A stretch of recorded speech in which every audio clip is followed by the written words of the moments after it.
जिस दुनिया में हम लोग रहते हैं, ये जो दुनिया है ये 3 डायमेंशनल है। 3 डायमेंशन में दिखती है कोई भी चीज है। तो पहले हम लोग क्या करेंगे कि डायमेंशन को समझेंगे कि डायमेंशन है क्या, कैसे होती है ये चीज। अब जैसे डायमेंशन समझने के लिए कि ये एक रस्सी है। अब इस रस्सी पे अगर किसी इंसान को चलाया जाए तो वो या तो सिर्फ आगे जा सकता है या पीछे जा सकता है, इसके अलावा ये कहीं पे मूवमेंट इसका नहीं होगा। ये कहलाएगा डायमेंशन। क्या कहलाएगा ये? डायमेंशन, है ना? बस इधर जाना, आगे जाना हो, पीछे जाना। लेकिन इस रस्सी की जगह अगर हम इस पेज का इस्तेमाल करके समझाते हैं तो ये पेज जो है ये 2 डायमेंशन है ना। देखिए कैसे है 2 डायमेंशन। इस पेज में अब आप देखिए कैसे 2 डायमेंशन समझिए। इसमें आप आगे भी जा सकते हैं, पीछे भी जा सकते हैं, ठीक है, और मुड़ भी सकते हैं। क्या हो सकते हैं? मुड़ सकते हैं पेज में।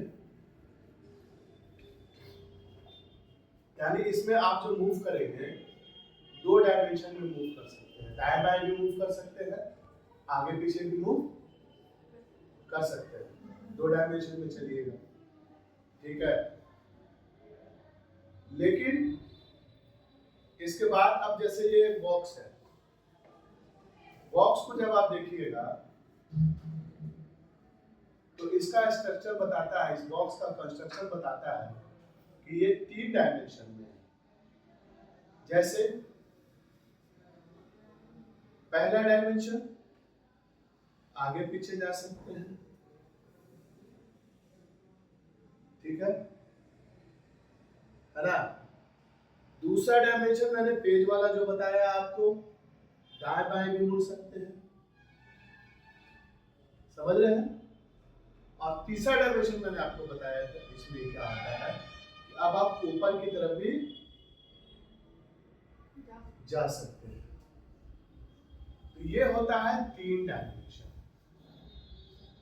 3 डायमेंशन यानी 3 आयाम। इसको क्या बोलते हैं? 3 आयाम। तो आप कोई भी चीज देखिएगा, कोई भी कमरा देखिए, बस देख लीजिए, एरोप्लेन है, ट्रेन की बोगी है, शिप है, कोई भी चीज है, आप देखिएगा ये आपको 3 आयाम में मिलेगा। चाहे वो फ्रिज आप देख रहे हो रखा हुआ है ना, 3 डायमेंशनल।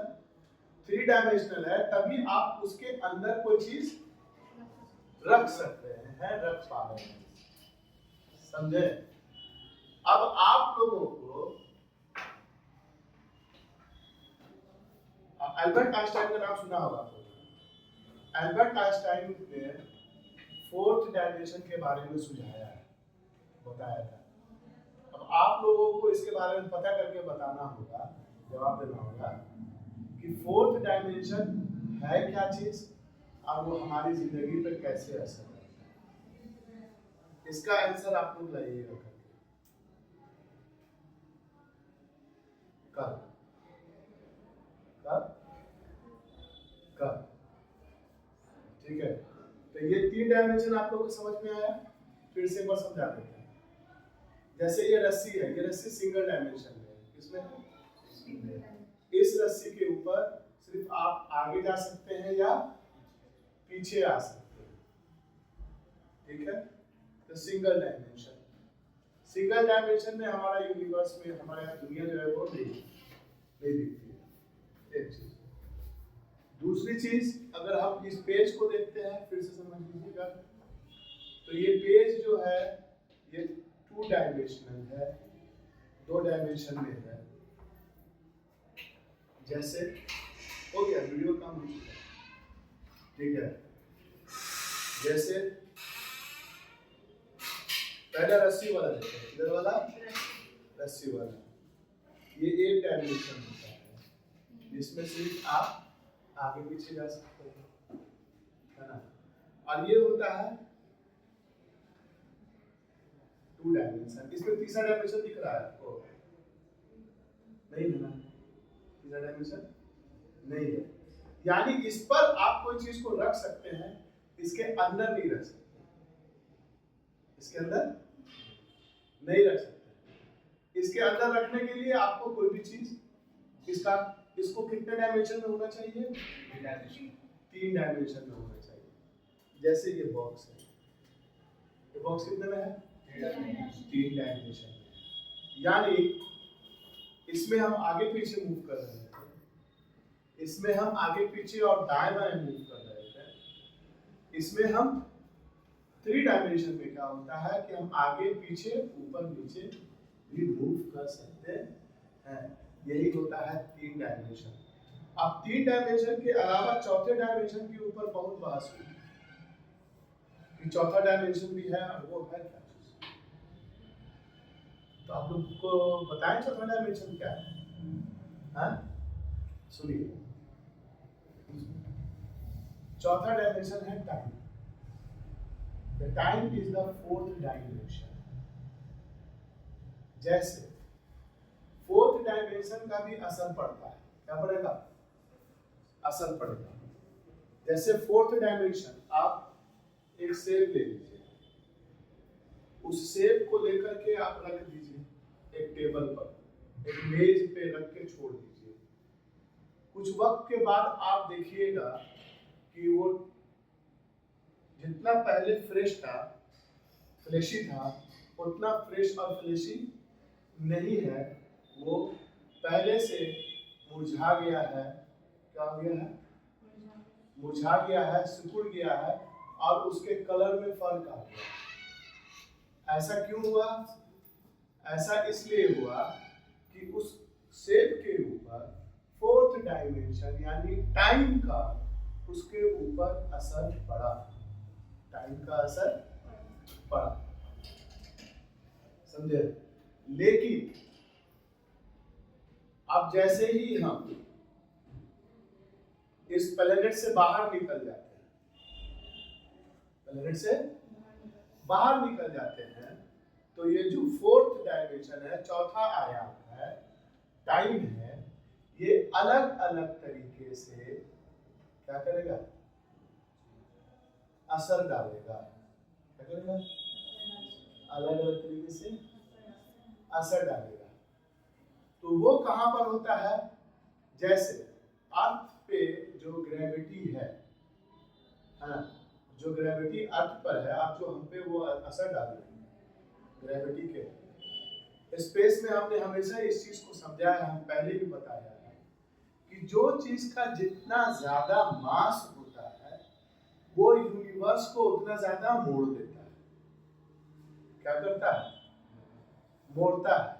तो यूनिवर्स क्या है? एक फैब्रिक की तरह है। तो हमारे पास अभी कोई फैब्रिक नहीं है, लेकिन मान लीजिए कि आप लोग कोई चादर ले लीजिए, बेडशीट ले लीजिए और उसको 4 आदमी पकड़ के खींचिए, है ना, और उसमें एक कॉस्को बॉल डालिए बीच में, तो वो बॉल थोड़ा सा फैब्रिक को दबाएगा ना।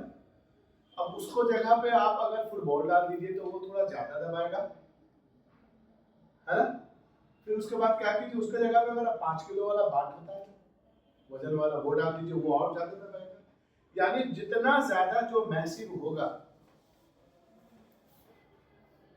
है ना, यूनिवर्स में मौजूद जो चीजें हैं, जितना ज्यादा मैसिव होगी, वो उतना ज्यादा क्या करती है? स्पेस फैब्रिक को मोड़ती है।